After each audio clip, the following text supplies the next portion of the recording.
Saat Bapak divonis tertular COVID-19 nih ya, apa yang pertama sekali ada dalam pikiran Bapak?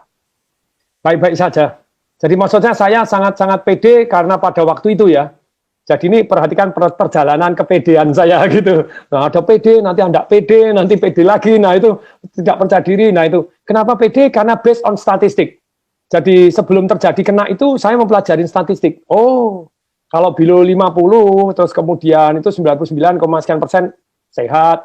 Apalagi kalau istilahnya tidak ada penyakit bawaan begitu ya. Saya kan tidak ada penyakit bawaan. Begitu kurang minum, saya mulai begitu saya menggigil saya ngebel lagi. Harus air hangat. Nah ini. Jadi kalau saya ditanya, pertanyaan saya begini. Ini ilmiah. Tabayun boleh buka ayo data ilmiah. Kalau obat belum tentu, masih di dalam riset. PCO masih belum tentu. Minyak kayu putih katanya masih belum tentu semuanya. Tapi pertanyaan saya, obat ada efek negatifnya? Ada macam-macam. Tapi kalau air putih ada efek negatifnya? Ada kalau terlalu banyak. Nah sekarang gini, berapa saya tanya sama teman-teman, berapa ukuran air putih? 8 gelas. Salah 8 gelas Loki atau 8 gelas 1 liter. Yang benar tuh sesuai dengan berat badan. Kalau Anda beratnya 100 kilo, binaraga minumnya 8 gelas Loki ya salah. Pak ya 250 cc tetap kurang. 100 kilo, 8 gelas, 250 cc tetap kurang. Baca buku itu di Dr. F. Beckman Hellick itu jadi dia ngomong begini, bahwa manusia itu butuh air berapa? Minimal 30 cc per kilogram berat badan. Saya misalnya bobot 80 kilo dengan tinggi 183.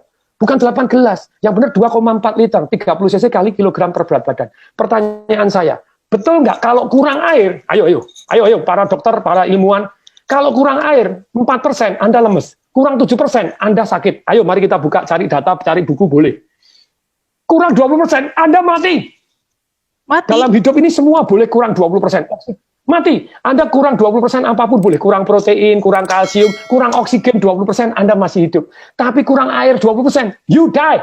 Pertanyaan saya, kenapa di rumah sakit tidak diwajibkan minum? Halo rumah sakit. Ini penting sekali.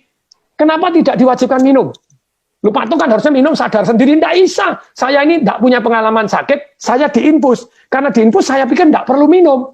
Jadi saya merasa kondisi saya drop luar biasa karena kurang air. Nah sekarang kan sudah ada penelitian bahwa ternyata kalau yang namanya orang kena COVID itu darahnya mengental, makanya dikasih heparin, dikasih aspirin. Kenapa dikasih heparin? Suruh minum, woi. Wajibkan minum, diukurin, air hangat. Halo, please deh tolong disampaikan ke semua rumah sakit, semua orang-orang dokter-dokter, please. Karena ini ilmiah.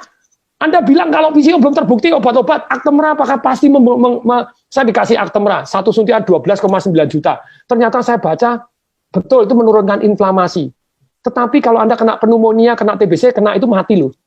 Banyak yang itu ada penelitian tuh, dikasih 5, ada yang ini mati loh, ada yang bahaya. Makanya saya suruh tanda tangan tuh, if something happen. Nah kalau itu belum terbukti menyehatkan, kalau air terbukti kalau kurang mematikan, kenapa tidak diwajibkan minum? Hoi. Sorry, saya sangat-sangat emosional karena saya ngerasain tidak bisa bernapas seperti apa. Mestinya kan air toh, supaya airnya, aduh nih, jadi diwajibkan minum. Jadi wajib, diukurin, wajib minum, ayo minum sedikit, 100 cc air hangat, 100 cc air hangat. Kalau Anda tidak percaya, perhatikan, kalau Anda lagi demam panas, Anda minum air hangat langsung, Anda beres keringetan, diukur, langsung suhunya turun kok. Iya. Coba, kalau ini sudah terbukti menyembuhkan, kenapa kok tidak diwajibkan? Wajibkan, boy. Saya sangat-sangat gemes ini. Semoga ini jadi viral, tidak apa-apa. Jadi amin. Diwajibkan. Jangan obat doang, jangan infus doang. Kok memang kurang, harus wajib dijami. Sekian minum sudah belum, diukurin, diiniin, kasih air hangat. Nah kan tubuhnya jadi darahnya jadi mengalir lebih lancar. Terbukti. Wajibkan dong, minum. Lebih kemungkinan sehat lebih tinggi daripada Anda tidak perhatian terhadap mereka minum nggak. Ketika orang lemes, gini diinfus terus kemudian tidak minum, lah ya kasihan toh ya. Nanti dites darah tidak keluar, dianggap darahnya mengental. Setelah mengental dikasih heparin, dikasih aspirin. Aduh, suruh minum. Wajib. Minum air putih hangat ya. Air putih hangat itu yang paling penting ya, Pak Atung ya. Dan ukurannya 30 cc per kilogram berat badan. Karena tadi kalau air terbukti penting, kenapa tidak diwajibkan minum air? Pernapasan penting, kenapa tidak diwajibkan? Jadi jangan hanya obat boleh, please deh. Sejauh Anda tahu boleh, tapi kalau air terbukti kurang mematikan, kenapa tidak diwajibkan minum air? Air hangat, hoi. Kalau air sudah terbukti gini, ya harus kasih deh. VCO sambil jalan, kenapa Anda?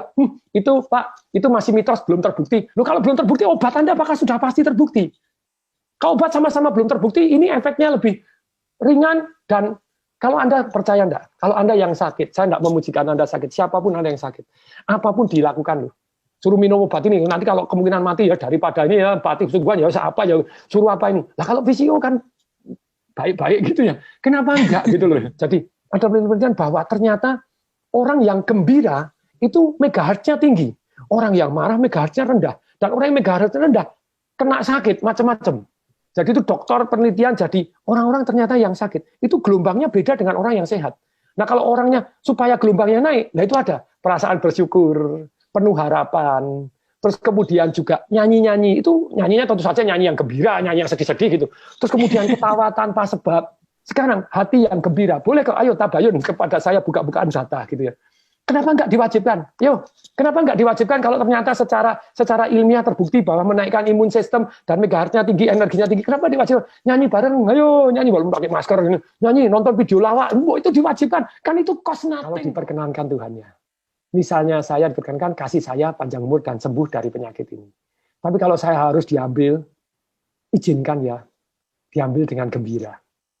Harus protokol kesehatan. Ya, iya. Itu dari saya. Iya.